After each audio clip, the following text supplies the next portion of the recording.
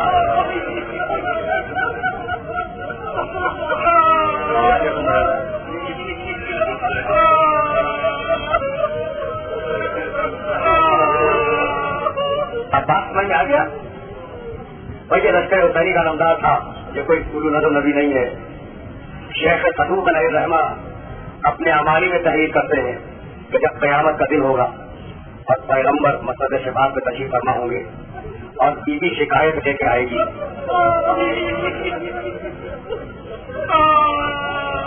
تو پیغمبر شہزادی سے پوچھیں گے کہ فاطمہ آج شفاعت کا دن ہے، کہے گی کہ ہاں بابا آج شفاعت کا دن ہے، تو کچھ لے کے آئی ہو شفاعت کے لیے؟ شفاعت کے لیے کچھ لے کے آئی ہو؟ شہزادی جواب میں کہے گی کسانا شفاعت یادان مقبوعتان لولد عباس، بابا میرے بیٹے عباس کے 2 کٹے ہوئے کانے آج شفاعت کے لیے کافی ہے۔ یہ ہے عباس۔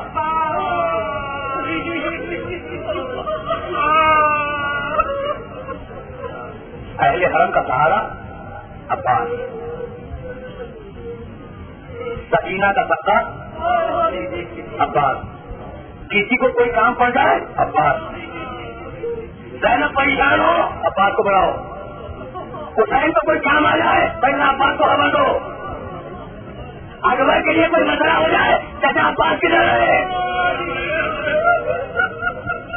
عباس سمجھ میں آ رہا ہے؟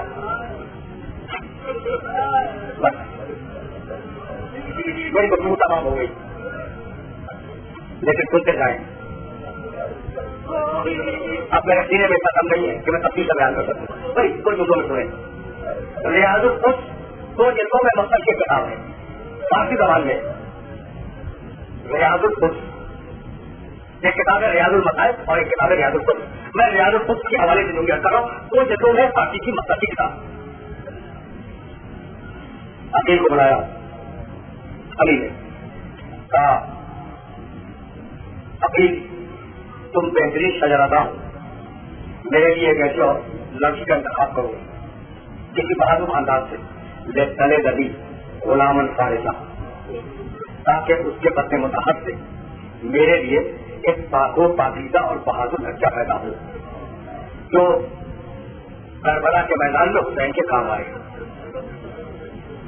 میں سنیے گا، آپ نے کریا کیا ہے، تبھی تمام ہو چکی ہے۔ عباس کے نام معلوم ہے؟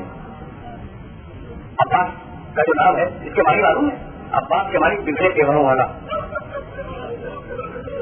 اور مزاج بھی ایسا ہی تھا بگڑے تیوروں والا۔ جب حاکم مدینہ کے دربار میں حسین کی آواز بلند ہوئی، یہودیوں کے بنا گئے تھے، یعنی تلوار کھینچ لی تھی۔ حسین نے کہا رکھ لو تلوار، رکھ لی۔ اب ایک طرف بکھرے ہوئے تیور ہے، دوسری طرف اطاعت ہے۔ جب حسن کے جنازے پہ تیر آئے تو سب سے پہلے جس جوان نے تلوار کھینچی ہاتھ سے، حسین نے کہا تلوار رکھو، رکھ لی۔ جب انہوں نے حسین کے گھوڑے کی لگام تھامی،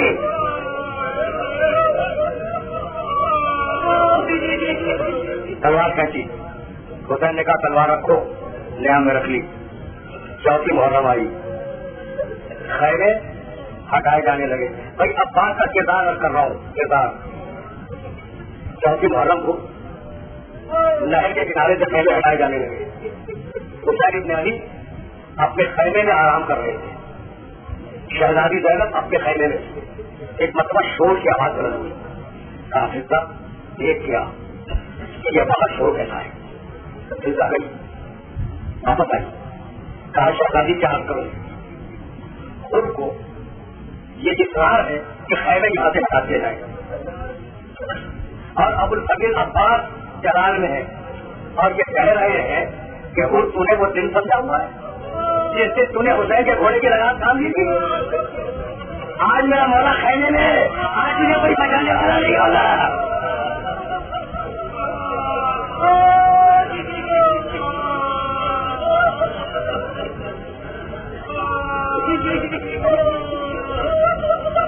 دو جملے فضا کا عباس کو بلا کے لا. فضا آئی, کہا کہ عباس تمہیں تمہاری بہن رہنا بلا رہی. اب سنا یا نہیں سنا مجھے نہیں معلوم, لیکن فضا نے پلٹ کے جو جواب کیا ہے وہ ہے مقصد میں. کہا بیوی آنکھیں نکلی پڑ رہی ہیں, کان کی لڑے چھوڑ گئے, آگے تلوار نکال چکے ہیں, اور اتنے جلال میں کہ سن بھی نہیں رہے, اتنے جلال میں کہ سنتے بھی نہیں ہے. بس یہ سننا تھا کہ ایک مرتبہ شہزادی زینب نے جلال لگا کہ جابر راجا اور عباس سے کہہ دے کہ اگر تو واپس نہ آیا تو تیری بہن چاہنے کے بغیر باہر آ جائے گی.